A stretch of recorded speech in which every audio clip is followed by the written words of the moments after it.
결혼 시즌이 된 것 같습니다. 결혼식이 참 많이 있는데 어제 결혼식하고 내려오면서 휴게소에 버스가 서 있었는데 잠시 섰다가 내가 탄 버스가 어딘가 찾아가려고 딱 봤더니 여러 대 버스가 있는데 전부 다 혼주 누구, 신랑 누구 이름이 쫙 써 있더라고요.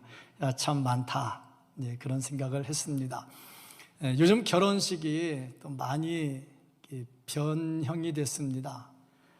저에게 가정사역 하시는 분이 메일을 보내왔는데 요즘 결혼식에 좀 문제가 좀 있다 하는 그런 내용입니다. 결혼식은 새로운 가정의 출발이고 하나님의 명령을 이루는 아주 좋은 예식이거든요. 근데 이 결혼식이 요즘 이벤트로 바뀌어가고 있습니다. 이벤트로 바뀌다가 보니까 주례자가 없어요. 결혼은 선포인데 선포해 줄 사람이 없어요. 그리고 또 이벤트 하다 보니까 신랑 입장하다가 들어가다 춤추고 난리가 나는 거예요. 재미는 있겠죠. 좋기는 하겠죠. 그런데 하나님께서 분부하신 그 결혼의 본연의 의미가 많이 퇴색되지 않는가. 결혼이 이벤트가 되면 좀 심각해지겠죠.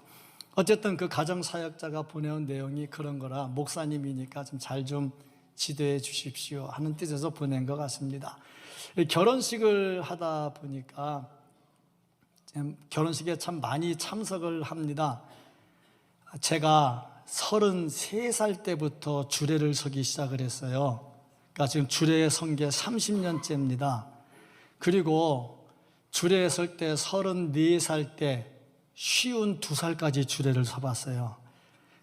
별로 안 놀라시네. 목사니까 당연하겠죠. 안 한다고 그 난리를 쳐도 목사니까 가운 입고 하니까 상관이 없다고 해본 적이 있는데 참 결혼 예식은 굉장히 중요합니다. 근데 옛날 결혼하고 요즘 결혼하고 좀 차이가 좀 나요.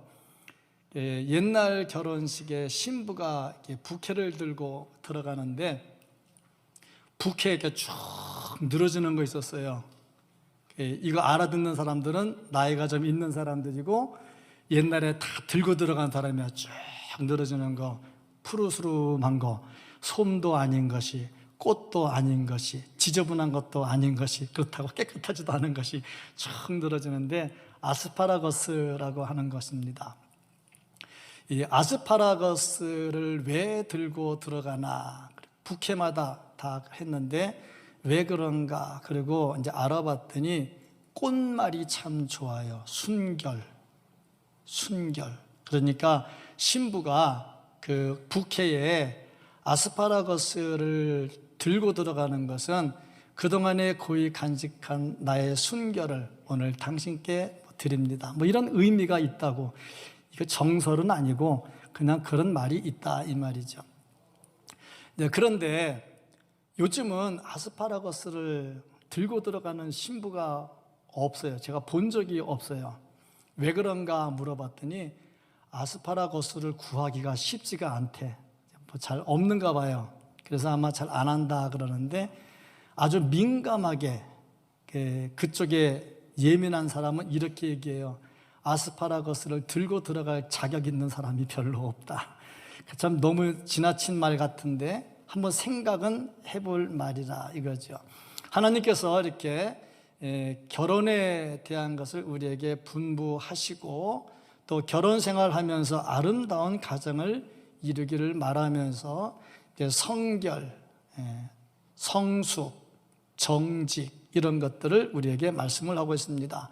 뭐 성결하다는 것은 그만큼 정직하다는 거죠. 우리의 삶에 있어서 이 정직의 문제, 물론 육체의 순결보다 더 중요한 것은 정신적 마음의 순결이고 그것보다 더 중요한 것은 영적 순결입니다. 이 순결한 모습은 정직과 연관이 됩니다. 순결하지 못하면 정직하지 못하고요. 정직하지 못하면 순결하지 못하지요. 그리스도인들은 비그리스도인들보다 더 정직해야 되고 윤리적으로 보다 더 성숙해져야 됩니다. 마음의 바탕이 깨끗해져야 된다 하는 거죠. 우리나라의 기독교인이 25%, 보세요. 요즘은 좀 줄었다 그러면 20%는 넘을 것 같고 제법 많은 숫자입니다. 이 정도 그리스도인들이 정직하게 산다면 나라는 많이 달라졌겠죠. 근데 정직하지 못하니까 문제가 생길 때 그 문제 속에 기독교인들이 포함되어 있다 하는 거죠. 참 안타까운 일이죠. 그런데 오늘 본문 말씀을 보니까 우리 믿음의 조상 아브라함이 정직하지 못한 내용이 기록이 되어 있습니다. 이때 아비멜렉이라고 하는 사람과 같이 그 대화를 하고 하는 모습 속에서 보면은 아비멜렉이라고 하는 사람은 하나님을 믿지 않는 사람인데 이 사람은 정직했고, 아브라함은 하나님을 믿는 사람이고 선지자라고 하나님께서 이름을 불렀어요. 그런데 정직하지 못한 말씀이 기록이 되어 있습니다. 이로 인해서 하나님의 선지자가 이방 사람에게 망신을 당하는 내용, 하나님의 이름이 그렇게 예쁘게 올려지지 않은 모습이 나옵니다. 이 말씀, 하나님은 참 묘해가지고요, 성경을 기록할 때에 좀 믿음의 사람, 아름다운 모습을 강조하려면 이렇게 좀 예쁘지 않은 것들은 다 지워버렸으면 좋겠는데 안 지우고 다 기록을 해놨다는 거예요. 왜 기록을 했을까? 그러면 이 말씀을 통해서 지금 하나님께서 우리에게 주시고자 하시는 것은 무엇일까? 우리는 이 말씀을 받았으면 그럼 이 시대에 어떻게 살아야 하는가 하는 거죠. 오늘 말씀 속에서 하나님께서 우리에게 주시는 말씀이 살아있는 말씀으로 심령에 새겨지기를 주님의 이름으로 축복합니다. 이 말씀을 보면서 먼저 묵상해야 될 것은 선지자는 거짓말을 하면 안 된다 하는 거죠. 그리스도인들은 정직해야 된다 하는 것을 이 말씀이 가르쳐 주고 있습니다. 우리에게는 자연 인격이 있고 신앙 인격이 있습니다. 자연 인격이라고 하는 것은 출생하면서부터 타고난 인격을 말하고, 신앙 인격이라 하는 것은 하나님을 믿으면서 다듬어진 것을 말합니다. 그런데 참 아이러니컬한 것은 자연 인격을 가진 사람은 참 정직한데 신앙 인격을 가진 사람이 정직하지 않을 때가 많다는 거예요. 이게 참 아이러니컬한 일입니다. 그러면 정직한 자연 인격을 가진 사람이 더 좋은 거냐? 성경은 또 그렇게 말하고 있지는 않습니다. 왜냐하면 자연 인격이 아무리 성품이 좋고 그래도 하나님 없는 것은 다 아무런 의미가 없다 하는 거죠. 다만 우리가 신앙 인격을 가졌다면 자연 인격만 가진 사람보다는 더 나아야 된다 하는 겁니다. 참 교회 안 나오는 사람보다 교회 나오는 사람이 더 착해야 되지요. 그렇죠?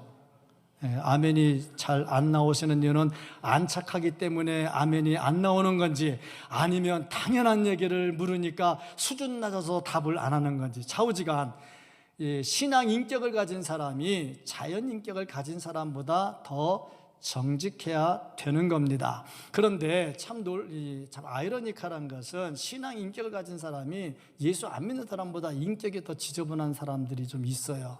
그리고 신앙 인격을 가진 사람들 중에도 교회를 나와서 뭐 기도한다, 뭐 헌금 좀 한다, 열심히 한다 그러는데 그냥 대강 교회 나오는 사람보다 신앙 인격이 더 안 예쁜 사람들도 더 덜어 있어요.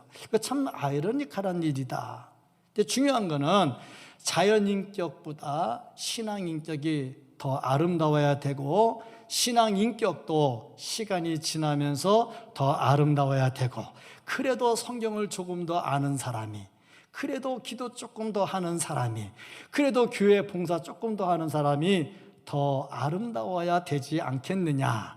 참 우리의 신앙 인격이 아름다운 신앙 인격이 될 수 있기를 주님의 이름으로 축복합니다. 근데 오늘 말씀을 보니까 하나님을 믿지 않는 아비멜렉, 이 자연 인격이 참 괜찮았어요. 그런데 하나님께서 선지자라고 인정을 했고 또 믿음의 조상으로 하나님이 택해 주셨고 또 모든 민족의 조상이 되겠다고 말씀을 하셨고 이제 예수 그리스도의 조상이 될 아브라함 신앙인격, 이것이 거짓말로 얼룩지면서 정직하지 못했다 하는 겁니다. 5절 말씀을 보면은 나는 온전한 마음과 깨끗한 손으로 이렇게 하였나이다. 지금 아비멜렉이 하는 얘기입니다. 아브라함의 아내 사라를 데려갔거든요. 그런데 아비멜렉이 무슨 혹심이 있어 데려간 것은 아니고 아브라함이 자기 아내를 누이라고 말을 했고 또 사라도 아브라함을 자기 오라비라고 얘기를 했어요. 그러니까 데려간 거죠. 그런데 지금 우리의 입장에서 봐서는 아니 안에 있는 사람이 왜 남이 이 여자를 데려가느냐 그럴지 모르겠지만 이 당시의 역사나 윤리관으로 보면은 잘못된 것은 없었던 것 같아요. 그러니까 나는 깨끗한 마음과 온전한 마음으로 했습니다 하고 하나님께 답변을 해요. 여기에 대해서 하나님은 6절에 뭐라고 말씀하셨느냐면은 내가 온전한 마음으로 이렇게 한 줄을 나도 알았다 하고 얘기를 합니다. 그러고 보니까 아비멜렉은 이 자연 인격이 괜찮았다 하는 거지요. 여기에 비해서 아브라함은 어땠느냐? 거짓말을 합니다. 5절 말씀을 보면요, 뭐라고 답변을 아브라함에 대해서 말했냐면 그가 아비멜렉이 하나님께 하는 말입니다. 그가 나에게 이는 내 누이라고 하지 아니하였나이까? 그 여인도 그는 내 오라비라 하였사오니. 여기 보니까 아브라함은 내 누이다 하고 말을 했고 사라는 내 오라비다 하고 말을 한 거예요. 그러니까 아브라함만 거짓말한 게 아니고 사라도 거짓말했는데 둘이 짜고 거짓말한 겁니다. 그러니까 거짓말을 해도 이 우발적 거짓말이 있어요. 어쩌다가 내가 위기 상황에 빠져나가려고 몸부림치다가 나도 모르게 거짓말할 때가 있어요. 이거 우발적 거짓말이라 그래. 거짓말도 그 거짓말은 조금 더 괜찮아요. 근데 계획적 거짓말이 있어. 지금 아브라함과 사라는 사전에 이미 짰어. 이 거짓말이 처음이 아니야. 이미 24년 전에 한 번 한 거짓말이거든. 그러니까 어디 가나 그렇게 하고 살았던 거단 말이죠. 심각한 문제가 있는 겁니다. 이렇게 짜고서 거짓말을 했다 하는 거죠. 얼마나 안타까우냐. 우리 사는 세상이 정직해야 되는데, 더군다나 그리스도인이 정직해야 되는데 정직하지 못해요. 지금 우리나라는 좀 시끄럽습니다. 한 장관을 임명한 것을 놓고 굉장히 오랫동안 시끄러워요. 예전에는요, 장관 임명할 때 청문회 하다가 마음에 안 들면 한 며칠 시끄럽다 끝나요. 근데 지금은요, 며칠이 아니라 한 달도 넘어가는데요, 아직도 안 끝나요. 이게 언제까지 갈 줄을 모르겠어요. 내년 총선까지 갈 거라는 말도 있어요. 어쨌든 간에 참 시끄러워요. 왜 이렇게 됐느냐? 그 이유가 있다면 서로 정직하지 못하기 때문에 그래요. 이전에 정부가 잘못했을 때, 보수 정권 잡았을 때에 이 촛불을 혁명을 하면서, 이 촛불 집회를 하면서 타락한 정권을 심판하자고 해가지고 재정적으로 타락하고 전부 다 결탁을 해서 잘못됐기 때문에 정직하고 성실하고 평등하고 미래가 보장되는, 그래서 촛불을 해가지고 뒤집었잖아. 그 됐는데 지금 보니까 옛날 그 정부나 지금 이 정부나 하는 게 똑같아. 다른 게 있다면 여당이 야당되고 야당이 여당된 거, 이거 말고는 다 똑같더라고. 왜 이렇게 됐느냐? 이 정직의 문제입니다. 이 정직하지 못함으로 인해서 생긴 문제인데, 아브라함과 사라가 추한 모습을 보여요. 그러면 아브라함과 사라가 진짜 거짓말했느냐? 12절 말씀 보면 이렇게 기록되어 있습니다. 그는 정말로 나의 이복 누이로서, 정말로 이복 누이 맞아요. 이복 누이 맞아. 그런데 지금은 뭐냐? 내 아내가 되었다. 그러니까 뭘 말해야 되냐면 옛날에는 이복누이가 맞아. 근데 지금은 결혼해서 사는 아내고 남편이야. 그러고 보니까 거짓말이 뭐냐? 없는 말을 만들어내는 것도 거짓말이지만 있는데 중요한 거 빼놓고 다른 거 말하는 것도 역시 거짓말이더라 이 말입니다. 정직하지 못한 일이었다 이 말입니다. 이것 때문에 아비멜렉이 죽을 뻔했습니다. 참 우리 사회 거짓말 많아요. 근데 거짓말 많은데 그 거짓말 듣고도 또 좋다고 박수 쳐주는 게 있어요. 우리는 그것을 백색 거짓말이라 이렇게 얘기를 해요. 거짓말을 해서 좋은 일 많이 생기고 이 거짓말 때문에 모두가 좋았다 그러면 백색 거짓말이라 그래요. 의사가 진단을 했는데 이거 한 달 못 살 것 같아요. 한 2주 살면 잘 살 것 같아요. 그랬는데 본인한테 가서는 걱정하지 마. 이제 수술할 필요도 없대. 왜? 수술 안 합니까? 죽을 건데 뭐로 수술해요? 근데 수술할 필요도 없대. 괜찮아. 이제 퇴원해도 된대. 백색 거짓말이라 이 말이죠. 왜 그러느냐? 환자에게 마음 아프게 하지 말고 편하게 있다 가게 하자 그러는데 반드시 그게 좋은 건 아니잖아요.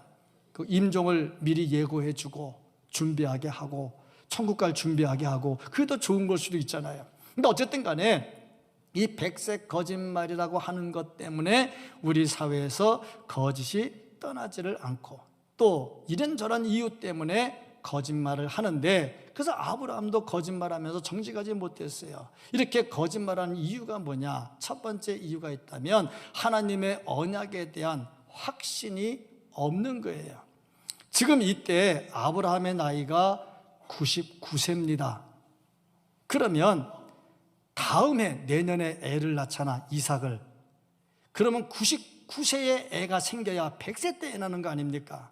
그러니까 이때가 어느 때냐면 아브라함이 사라가 둘이 같이 해서 이삭을 임신하기 직전의 단계야.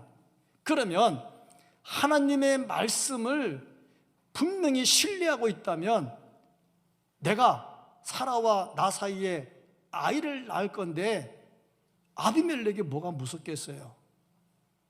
자기 죽이는 게 뭐가 무섭겠어요? 약속에 대한 신뢰가 있으면 절대 흔들릴 일이 없지요. 그런데 약속에 대해서 신뢰하지 못하니까 상황을 피하려고 거짓말을 해요. 두 번째는 사람을 두려워합니다. 사람을 두려워하면 거짓말이에요. 사람을 두려워한다는 것은 하나님을 두려워하지 않는다는 거죠. 근데 언제 두려워하냐면 가진 것이 좀 있을 때 두려워합니다. 가진 거 없으면 두렵지가 않아요. 옷을 입어도요, 비싼 옷, 깨끗한 옷 입으면 먼지 묻을까 봐, 구겨질까 봐 조심해요. 그런데 청바지 입으면 그냥 아무 데나 앉아도 되거든요. 어제 결혼식 한다고 올라가는데 아내가 나한테 옷 좀 깨끗하게 입고 가래요. 왜? 그랬더니 가운도 안 입는데 옷 깨끗하게 입어서 괜히 시골 깨재재하게 올라가면 서울 사람들 안 된다고 깨끗하게 입고 가라고, 옷도 구겨지지 않은 거 새로 드라이한 걸 입고 가라고 그래요. 어떻게 3시간 차 타고 가면 옷 구겨지는 건 다 마찬가지인데 그래도 아니라고 해서 그래서 깨끗한 걸 입고서 가는데 이 바지 구겨질까 봐 차 버스 안에서 얼마나 조심해서 갔는지. 그렇잖아요. 이렇게 깨끗한 거 입으면. 여러분은 제가 품위 있게 가만히 있으니까 그런 줄 알지만 백조가 품위 있게 헤엄치는데 발이 얼마나 부지런히 움직이는지 몰라요. 어쨌든 간에 깨끗한 거 있으면 조심하거든요. 사람이 건강하고요, 돈 많고요, 가진 게 많으면요, 혹시 잃어버릴까 봐 염려가 돼요. 그런데 가진 거 없으면 집에 불 나면 어떻습니까? 탈 것도 없는데. 문 열고 다니면 어떻습니까? 도둑이 들어왔다가 놓고 가지 가지고는 못 가는데 뭐 이렇게 된단 말이죠. 그러니까 있다는 것이 사람을 두려워하게 되는데 아브라함이 지금 나이도 99세예요. 살 만큼 살았어요. 그런데 제가 날 죽이고 내 마누라 뺏어가면 어떨까? 그걸 걱정하고 있다는 거지. 인간적인 생각이 가득 차면은 걱정이 될 수밖에 없고 그러다 보니까 거짓말한다는 거죠. 또 한 가지는 뭐라면 지레짐작하는 겁니다. 지레짐작. 무엇을 지레짐작했느냐? 4절 11절 말씀을 보면은 아브라함이 이르되 이곳에서는 하나님을 두려워함이 없으니. 근데 그 사람들은 하나님을 안 믿으니까 하나님을 두려워하지 않아요. 그래서 어떻게 생각했느냐? 내 아내로 말미암아 사람들이 나를 죽일까 생각하였으며. 아내가 예뻐. 너무 예쁜 아내 데리고 사는 것도 참 문제가 있는 것 같아. 자우지가 너무 예쁘니까 뺏어갈까 봐. 그런데 무슨 생각했냐면 이곳 사람들은 하나님을 두려워하지 않기 때문에 나를 죽이고 뺏어갈까 봐. 그런데 앞에서 봤지만 5절 6절에서 하나님과 아비멜렉이 대화하는 것을 봤지만 아비멜렉은 그런 사람은 아니거든. 그런데 아브라함 자기 스스로 생각을 한 거야. 지레짐작을 한 거지. 이게 참 문제예요. 우리 사는 사회에 내막도 잘 모르면서 혼자 지레짐작으로 생각을 해가지고 판단을 해. 그래서 참 실수를 많이 합니다. 저 사람이 날 보고 오늘 인사를 안 하고 고개 푹 숙이고 가. 근데 사실은 그 사람이 왜 그랬냐면 너무너무 지금 뒤가 급해가지고 빨리 가야 되는데 정신을 못 차리겠는데 앞에 온 사람 보고 인사할 겨를이 없어. 그러고 갔는데 내가 생각할 때 좀 이상하네. 왜 날 보고 인상을 쓰지? 내가 뭘 잘못했나? 그러면서 이제 저게 어저께 내가 쳐다볼 때 이렇게 봤기 때문에 벌써 삐졌나? 그러고 이제 지레짐작으로 소설을 써. 그러니까 사람이 지레짐작하면 소설을 많이 써. 소설을 쓰는데 이 소설이 또 틀려.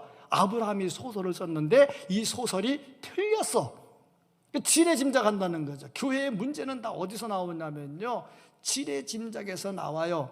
지레짐작에서 이렇게 저렇게 생각하고 그러다 보니까 소설을 써요. 소설을 쓰다 보니까 오해가 생겨요. 혹시 그런 것 때문에 마음에 상처 입은 사람들이 있으면 오늘 다 회개도 하고 치료도 받으시고 전부 다 화평하게 잘 살 수 있기를 축복합니다. 지레짐작으로 인해서 이렇게 하다 보니 거짓을 행했단 말이죠. 거짓을 행하다 보니 죄가 되죠. 죄가 되면요, 정직한 영이 떠나게 됩니다. 정직이 사라집니다. 그래서 다윗도 죄를 짓고 회개하면서 시편 51편에서 정직한 영을 새롭게 해 주십시오 하면서 기도를 합니다. 그리스도인들은 정직한 영에 의해서 움직여져야 됩니다. 상황 따라 흔들리지 말고 참 정직한 영을 소유하고 정직한 삶을 살 수 있기를 주의 이름으로 축복합니다. 그리고 다음 단계를 보면요, 이렇게 정직하지 못하고 상황을 무마하려다 보니까 순간적으로 미봉책을 택하게 돼요. 그런데 순간적 미봉책은 더 큰 화를 초래하게 되더라 하는 겁니다.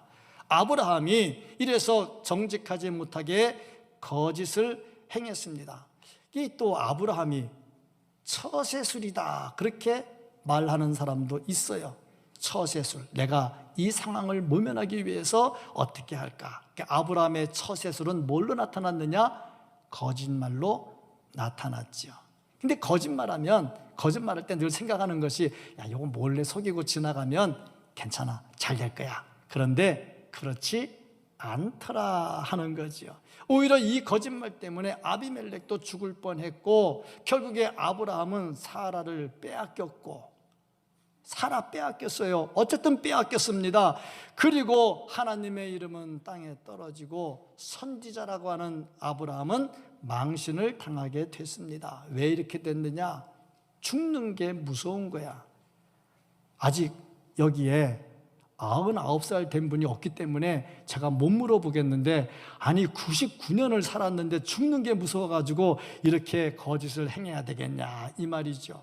어쨌든 간에 죽는 거 무서워서 거짓말했다는 것은 순간의 유익을 위해서 거짓을 행했다 하는 겁니다. 9절 10절 말씀을 보면은 아비멜렉이 아브라함을 불러서 그에게 이르되 내가 어찌하여 우리에게 이렇게 행했느냐. 지금 일반 양심을 가진, 자연 인격을 가진 사람에게 신앙 인격을 가진 사람이 혼나고 있는 겁니다.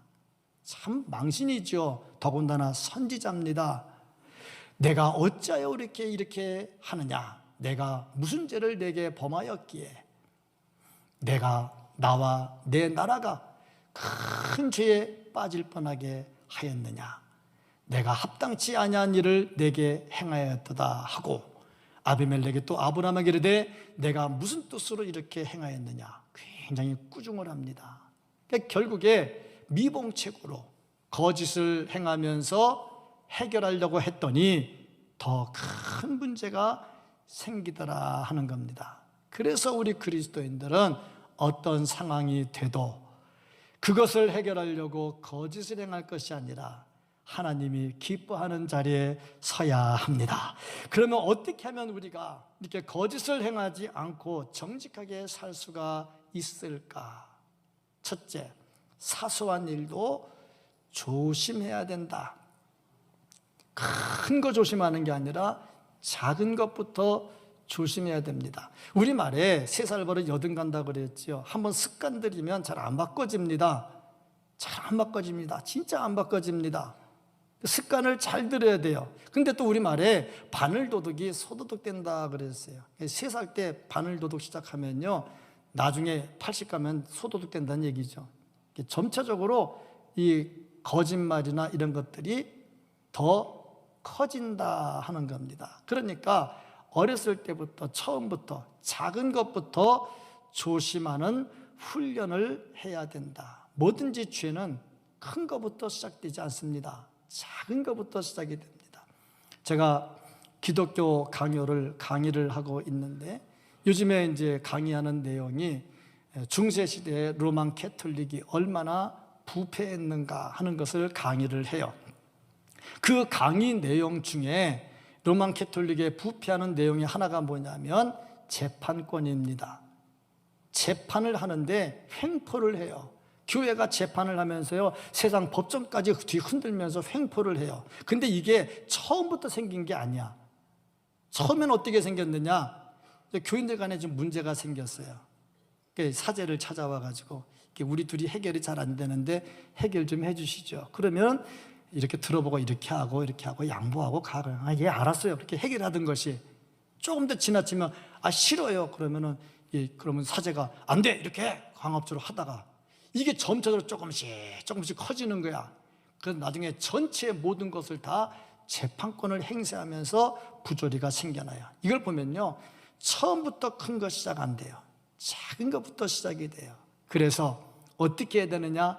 작은 것부터, 처음부터 조심하는 훈련을 해야 된다 이겁니다. 두 번째는 기도로 철저하게 무장을 해야 돼요. 왜냐하면 내 힘과 결심이 약하거든요. 하려고 마음먹었다가 또 뒤집어지고, 다시 회개했다가 또 뒤집어지고 하는 이유가 뭐냐면 내 결심이 약하기 때문이에요. 그래서 시편 25편 20절 21절 말씀을 보면 내 영혼을 지켜 나를 구원하소서 기도를 합니다. 내 영혼을 지켜서 구원해달라고 내가 주께 피하오니, 주님께 피하지요.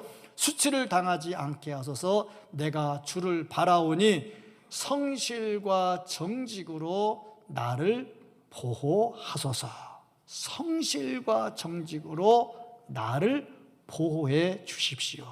이 하나님께 간구하는 거야. 왜냐? 내가 하려고 하는데 잘 안 되거든요. 그래서 하나님께 간절한 심정으로 기도해요. 그리고 세 번째가 하나님의 보호하심을 구하는 겁니다. 하나님이 보호해 주셔야 되겠습니다. 이렇게 자꾸 훈련하다 보면 정직한 영을 회복할 수 있게 되겠죠. 그러나 이거 가지고 또 다 안 되더라 이거죠. 그래서 중요한 다음 단계가 뭐냐면 하나님의 치료하심입니다. 하나님의 보호하심과 하나님의 치료하심이 필요하다 하는 겁니다. 3절부터 7절까지 보면 사라가 이미 아비멜렉의 집에 들어갔어요. 좀 위기가 시작이 됐습니다. 왜냐? 내년에 이삭날 사라예요. 그런데 이번에 아비멜렉 집에 들어가서 거기서 같이 부부 생활을 하면 이게 누구 애가 될 겁니까? 문제가 심각해지는 거예요. 지금 심각해지는 겁니다. 하나님의 구원의 역사가 한순간에 무너지게 생겼어요 지금. 그래서 하나님께서 극적으로 개입하십니다. 3절을 보면요, 현몽했다. 꿈에 나타난 거예요. 꿈에 나타나서 건드리면 너 죽는다. 하나님이 경고하시는 거죠. 적극적으로 개입을 해 주십니다. 근데 이 말씀을 묵상하면서 참 속상한 게 있어요. 이게 뭐냐면 이게 20장이잖아요. 한 장 앞으로 가면 19장이에요. 19장에 어떤 내용이 나오냐? 소돔과 고모라가 유황불로 멸망하는 게 나와요. 소돔과 고모라가 왜 유황불로 멸망했느냐? 죄 때문에 정직하지 못해 남자가 남자로 더불어 여자가 여자로 더불어 정직하지 못해 하나님이 주신 진리를 따라가지 않아. 그래서 그 소돔과 고모라가 멸망했어요. 이것을 아브라함이 봤단 말입니다. 망하는 것을 봤어요. 그러면 어떻게 살아야 됩니까? 야, 정직하게 살아야 되겠구나. 저렇게 유황불로 망하는구나. 그게 맞잖아요. 그런데 그거 본 지 얼마나 됐다고 바로 다음 장에서 거짓을 행하느냐 이 말입니다. 또 한 가지는 내년에 애 낳을 거면 올해 애가 이미 생길 거란 말이죠. 그리고 이미 하나님께로부터 약속받은 지 24년이 지났어요. 24년 지나면서 하나님과 동행하면서 하나님의 은혜를 체험했어요. 그런데 어떻게 이런 일을 할 수 있겠느냐? 진짜 이거 때려야 돼. 맴매해야 돼. 근데 참 감사한 거는 하나님이 고쳐주셔요. 아비멜렉도 고쳐주시고 아브라함도 고쳐주시고 아비멜렉의 가정도 애를 낳게 해주시고 사라도 애를 낳게 해주시고 치료해 주신다는 거죠. 이 치료하면서 하나님께서 기다리는 시간이 있어요. 한번 잘못됐을 때 화내고 진노하는 게 아니라 좀 기다리셔요. 베드로후서 3장 9절 말씀을 보면 주의 약속은 어떤 이들이 더디다고 생각하는 것 같이 더딘 것이 아니라 오직 주께서는 너희를 대하여 오래 참어. 왜? 아무도 멸망하지 아니하고 다 회개하게 이르기를 원하느니라. 그러니까 좀 깨닫고 돌이키고 회개하기를 원해서 하나님이 참으셔. 참다가 요게 말 안 들으면 한번 때릴 때도 있어. 요 때리는 것은 왜 때리느냐? 내 자식이다 하는 것을 확인해줘. 히브리서 12장 8절 말씀을 보면은 징계는 다 받는 것이거늘 너희에게 없으면, 징계가 없으면 사생자요 친아들이 아니다. 그러니까 한 번씩 때리는 이유는 못 나가게. 왜? 내 새끼니까 내게 돌아오라고. 이거 없으면 사생자고 친아들이 아니라 이 말이야. 그래서 하나님은 때리기도 하시지만 또 아브라함을 기다리시다가 안 되니까 아비멜렉도 치료해 주시고 아브라함도 치료해 주시고 치료해 주시더라 하는 겁니다. 하나님은 이렇게 정직하지 못한 아브라함을 철저하게 보호하시고 아비멜렉도 인정해 주시고 그를 치료해 주십니다. 17절, 18절 말씀을 보면은 아브라함이 하나님께 기도하매 하나님이 아비멜렉과, 잘 보세요, 아브라함이 아비멜렉을 위해서 기도해요. 기도하는데 기도해가지고 그의 아내와 여종을 치료해요. 그래서 어떻게 했느냐? 출산하게 하셔요. 아브라함 자기도 애 못 낳아요. 지금 자기도 애 못 낳아요. 그렇잖아요. 99세 아직 못 낳고 있잖아요. 그리고 아비멜렉에게 선지자가 거짓말했다고 지금 책망받고 있어요. 근데 책망받는 선지자가 축복하며 또 기도해요. 그런데 아비멜렉이 출산을 해요. 여호와께서 이왕에, 또 이왕에라는 말을 잘 봐야 돼요. 지금이 아닙니다. 이왕에는 전에입니다. 전에. 지금이 아니고 지금보다 전이에요. 이왕에 아브라함의 아내 사라의 일로 아비멜렉의 집에 모든 태를 닫으셨습니다라. 그러니까 이것을 해석하는데 어떤 신학자는 이렇게 해석해요. 사라를 데려간 그때부터 닫은 거냐? 이미 이전에 닫은 거냐? 그 신학자들의 해석이 좀 달라요. 근데 어떤 신학자들은 이전에 이미 닫았다는 거지. 왜냐하면 그래서 사라 자체를 아예 못 건드리겠다는 얘기죠. 아기 낳을 수 있는 행위가 안 되도록 하나님이 막았다는 거예요. 그러니까 막았지. 뭐 그렇게 말들을 하더라고요. 근데 정확하게는 모르겠어요. 근데 분명한 것은 이왕에 이전에 이미 하나님이 막으셨다는 거예요. 막으셔가지고 태를 다 닫았는데 이제 보니까 아비멜렉 아내만 치료한 게 아니라 그 식구들까지 다, 여종들까지 다 치료했다는 얘기죠. 이거 보면 하나님께서 완벽하게 치료해 줬다 하는 것을 볼 수가 있습니다. 그렇습니다. 사람이 비록 약해도, 내가 비록 하나님의 원하는 점수에 합격이 안 돼도, 그래도 하나님이 우리를 보호하시고 하나님이 우리를 치료하시고 기다리시고, 그러기 때문에 우리가 사는 거죠. 하나님은 우리를 치료해 주십니다. 내가 정직하지 못해서 정말 망신을 당하는 중에도 하나님은 보호하시고 또 치료해 주십니다. 우리 그리스도인들은 이 정직이라는 단어를 아주 중요하게 생각해야 합니다. 뭐 요즘 사람들 다 누구나 내로남불, 내가 하면 로맨스고 남이 하면 불륜이고, 참 심각하게 세상이 돌아가고 있습니다. 그러다 보니 능력 있으면 선이 돼요. 능력 있으면 선이 됩니다. 이기면 선입니다. 지면 악이 됩니다. 참 안타까운 일이죠. 힘이 있으면 선이고요, 힘이 없으면 악이 됩니다. 참 우리나라도 정직과 공평과 미래를 보장한다고 했는데 지금 이게 다 무너지고 있다는 얘기죠. 얼마나 안타까운 일인가. 그래도 그리스도인은 그 안에서도 정직한 영을 회복하고 정직한 모습으로 살아가야 됩니다. 이유가 뭐냐? 이유는 우리가 주기도문에 늘 고백하잖아요. 하나님의 나라가 이 땅에 임하시고, 우리의 삶이 하나님의 나라를 이 땅에 임하게 하는 삶이 돼야 되거든요. 그러면 정직한 하나님 앞에 우리가 정직한 모습으로 살아야 하나님의 나라가 이 땅에 임하게 되는 거지요. 그러니까 우리가 정직한 영을 회복하고 살아야 된다 하는 겁니다. 정직한 영을 회복해서 이 땅이 하나님의 나라가 되게 하는데 한 걸음 더 앞장설 수 있는 우리들이 되고, 이것을 위해서 하나님께 매달리고 하나님의 은혜를 입어서 이 일을 이루어갈 수 있는 우리 모두가 될 수 있기를 예수님 이름으로 축복합니다. 아멘. 기도하겠습니다.